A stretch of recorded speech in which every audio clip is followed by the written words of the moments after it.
3 things God will do when you stop fighting the narcissist yourself. There is a specific kind of exhaustion that comes from fighting a war you were never meant to fight. It's not just physical tired, it's soul tired. You've spent months, maybe years, trying to explain yourself to someone committed to misunderstanding you, trying to prove your innocence to a judge who is also your executioner, trying to make sense of the chaos they deliberately create. You've defended your name, you've shown the receipts, you've screamed the truth until your voice gave out. And what did it get you? More confusion, more gaslighting, more smear campaigns. Let's be real, fighting a narcissist on their level is like wrestling a pig in the mud. You both get dirty, but the pig likes it. Narcissists thrive on the conflict, they feed on your reaction. Every time you defend yourself, you give them supply. Every time you try to expose them, you give them a stage to play the victim.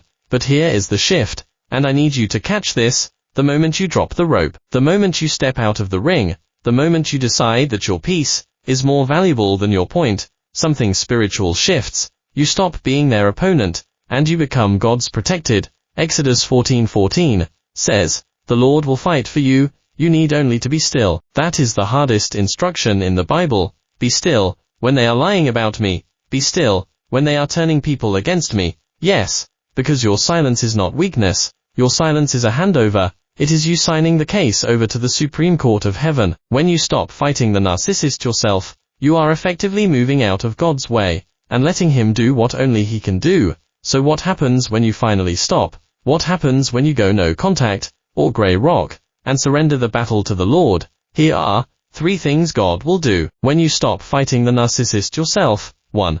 God will expose what you couldn't explain. You have tried to warn people, you have tried to tell their new supply, or your mutual friends, or the church leadership, who this person really is.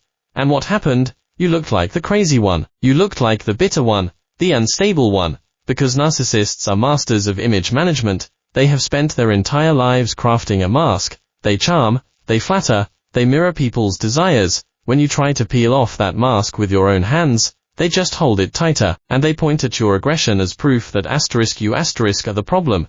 But when you stop, when you step back, God removes his restraining hand. You see, exposure is God's territory. Luke 8:17 says, "For there is nothing hidden that will not be disclosed, and nothing concealed that will not be known, or brought out into the open." When you stop fighting, the narcissist loses their distraction. They can no longer blame their behavior on your reaction. They are left alone with themselves, and their mask begins to slip. God has a way of letting people reveal themselves. He doesn't need your help to expose them. He just needs you to get out of the blast zone. Without you there to play the villain in their narrative, they have to find a new target, or they start to unravel. The cracks in their character start to show. The charm wears thin. The inconsistencies pile up.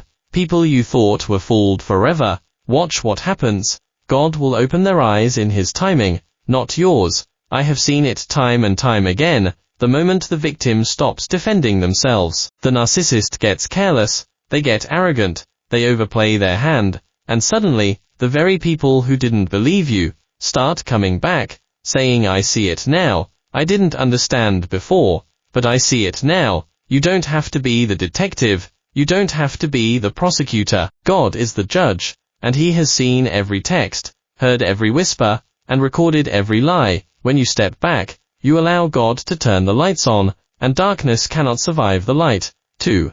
God will turn their own traps against them. The Haman principle. There is a story in the book of Esther about a man named Haman. He was a narcissist of the highest order, obsessed with his own glory, enraged that one man, Mordecai, wouldn't bow to him. So what did Haman do? He didn't just get mad. He plotted destruction. He built a gallows, 75 feet high, intended to hang Mordecai. He used his influence. He manipulated the king. He set a trap that seemed inescapable. This is what narcissists do. They dig pits for you. They spread rumors to destroy your reputation. They try to sabotage your job, your relationships, your finances. And when you are fighting them, you are busy, trying to dodge the arrows. But when you stop fighting, and stand in your spiritual authority, God activates the Haman principle. Psalm 7:15-16 says, "He who digs a hole and scoops it out, falls into the pit he has made. The trouble he causes recoils on himself. His violence comes down on his own head." Watch this. You don't have to push them into the pit.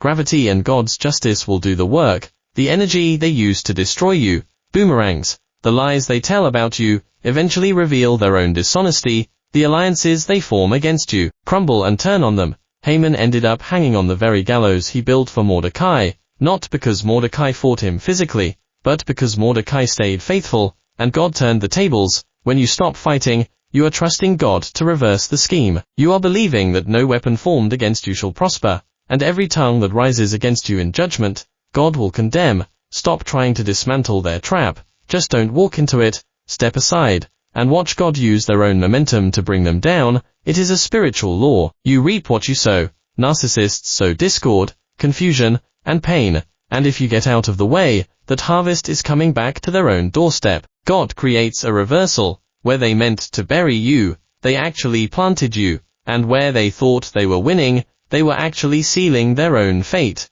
3. God will elevate you while they are watching. This is the part that feels the most impossible when you are in the thick of it, because right now, it feels like they are winning, it feels like they moved on, like they are happy, like they got away with murder. But Psalm 23:5 gives us a promise that is specifically for this moment. You prepare a table before me, in the presence of my enemies. Notice the location of the table. It's not in secret. It's not in heaven one day. It is in the presence of your enemies. God doesn't just want to save you. He wants to vindicate you. And sometimes, vindication looks like being blessed, while the person who cursed you has to watch. When you stop fighting the narcissist, you stop giving them your energy. You take that energy back, and you pour it into your healing, your purpose, your relationship with God. And what happens? You start to bloom, you start to glow again. The light they tried to dim gets brighter. God starts opening doors they tried to shut. He starts bringing new people who honor you. He elevates you in the very areas they tried to tear you down. If they attacked your intelligence, God gives you wisdom that astounds people. If they attacked your character, God gives you favor that cannot be denied. If they attacked your finances, God brings provision that makes no sense. And the narcissist, they are stuck in the audience of your life, watching God set a table for you that they cannot sit at. They tried to bury you, but they didn't know you were a seed. And now, because you stopped fighting in the flesh, and started trusting in the spirit, God is growing a garden where there was once a grave. They stay just long enough to see it. God keeps them around, not to torment you, but to show them that He is God, and that you are His child. You don't have to force them to respect you. God's blessing on your life will command their respect, or at least their silence. So, what do you do now? You take your hands off the wheel. You stop checking their social media. You stop asking why. You stop rehearsing the argument in the shower. You say, God, this is yours. I am done fighting a spirit with my flesh. I am done casting my pearls before swine. I am stepping back. And in that stillness, you will see the salvation of the Lord. He will expose the heart. He will reverse the trap. And He will set the table. The battle is not yours. It never was. It belongs to the Lord. Stand still, and watch Him work. Trust in the Lord, and He will surely help you.